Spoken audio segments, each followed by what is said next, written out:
During my freshman year, I was a little strapped for cash, so I decided I needed a job. But what? I could be a delivery truck driver, a mailman. There's always the fireworks, candy, and puppy dog store. Nah, they're never hiring. I did get the next best thing though, a job in a pet cafe. No, I mean a pet-friendly cafe. A cafe where bringing pets was not only allowed, but encouraged. And then we'd charge them an arm and a leg, which was ridiculous. How can a dog be expected to buy a $7 bowl of chum? His allowance is only $5 per week. Anyways, I was excited. I thought I'd get to spend all day petting dogs, playing with the fluffy cats, and better still, it was only 10 minutes walk from my dorm. Before I started work, the cafe's manager, Bob, who I imagined over the phone to be a bobcat, called to brief me on my new job. He said I'd be serving customers, cleaning tables, and cleaning up after the animals. I guess somebody has to do it. He also said to wear a plain white t-shirt because I'd be given some cute accessories to wear during work. After a very professional conversation with Bob, I signed off with an, "All right, see you tomorrow, love you." Now, just to clarify, I hadn't fallen in love with Bob. I hadn't even met him. It was just my habit. Usually, if I'm having a serious conversation on the phone, it's with my mom or my therapist, both of whom I love very dearly. So this was just force of habit. It was a slight inconvenience, a brief mistake. So I decided to apologize, explain, and nip it in the bud before things got awkward. Yeah, right. What I actually did was go full Hugh Grant and bumbled and fluffed my way through an awful apology that only made things worse. Oh God, no, I don't love you. I mean, I like you, but not in that way. You're a nice guy. I'm not flirting. It's just that he hung up, thankfully. If the conversation had gone on any longer, I'd probably have proposed to him. Not a great start to my first job ever. On my first day of work, I decided to come in 30 minutes early to make a good impression, meaning I got to spend some extra, uncomfortable time with my supposed love interest, Bob, who was unfortunately not a bobcat, but a man named Bob. When the other staff arrived, Bob introduced me to my colleagues, Mimi and Tom, who also disappointingly wasn't a tomcat, but a man named Tom. Bob then gave me my cute accessories, which were a cat ear headband and an apron printed with cartoon animals surrounded by love hearts. When it came to lunch, I sat down with Tom, who took me under his wing and told me his 5-point survival guide. Number 1, always greet customers with a huge smile and super high tone. The high tone is actually for the pets. Number 2, the customer is always right, and so is the manager. Never disagree with either of them, even if they say the sky is red. I wasn't sure what would happen if the manager and a customer had a disagreement. Perhaps the universe would implode. Number 3, act busy, even when you are not.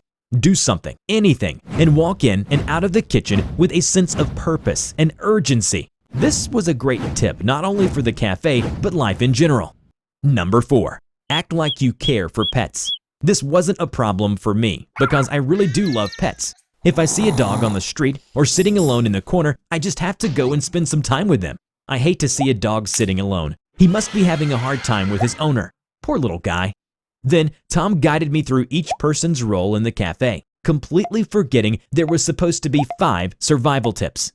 Bob was very much a not my problem type manager. Customer complaint? Not my problem. Not enough time to complete work? Not my problem. No food to prepare meals? Well, Bob is the in charge of purchasing, but it still wasn't his problem. But that doesn't mean he didn't know it all. He craps about all the problems, but can't be bothered to solve any of them. So yeah, he's a pretty typical manager. Mimi, she's a pretty cute girl. Bob has a super crush on her and is always scheduling them together for shifts and lunchtimes. Mimi secretly hates him, but is too nice to say so. She is great with customers though. Maybe too good. Don't ever ask her to serve someone because she'll end up talking to them for hours. She does come in handy when the kitchen is running behind, as she can distract all the customers with her grandmother stories. Tom referred to himself as the normal one, but from what I could see, he was very timid, shy, and incredibly awkward. We immediately became partners in crime. Tom was often bullied by Bob and even the customers. Although he may have been a little oversensitive at times, getting upset over even the slightest complaints. One time, a customer asked for extra chili sauce, having finished their earlier supply, and he started crying and ran off to the kitchen. I had lots of funny customers in my time in the cafe. One time, around Halloween, we had a promotion where customers who brought their own pets would get 2 free plates of dessert, one for themselves and one for their pet. 3 girls came into the cafe, but only 2 of them had dogs. Tom sensed trouble a-brewing, so he stepped aside and I served them. After dinner, they asked for their desserts, so I went into the kitchen and brought out 2 plates of dessert for the 2 girls and 2 dog-friendly desserts for the furries. Although the dogs were pretty adamant, they wanted the human dessert. Why do dogs like chocolate so much? Don't they know it's poisonous to them? Anyways, the girl without a pet threw an absolute fit and stomped out of the store, to the embarrassment of her friends and their pets. After a few moments, she came back in with something in her hands. She ushered me to get closer, and when I did, a cockroach flew right into my face. "I just adopted a cockroach," she said. "Can I have my dessert now?"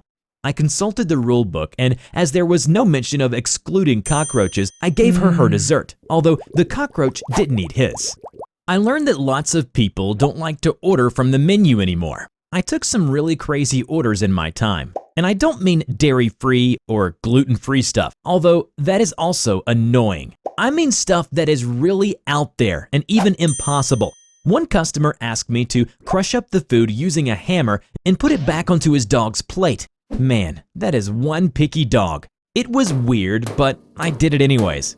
Who knows, maybe the dog has a dislocated jaw from barking all the freaking time. One guy asked for a chicken cheese sandwich, already a little weird, but he wanted it to be blended.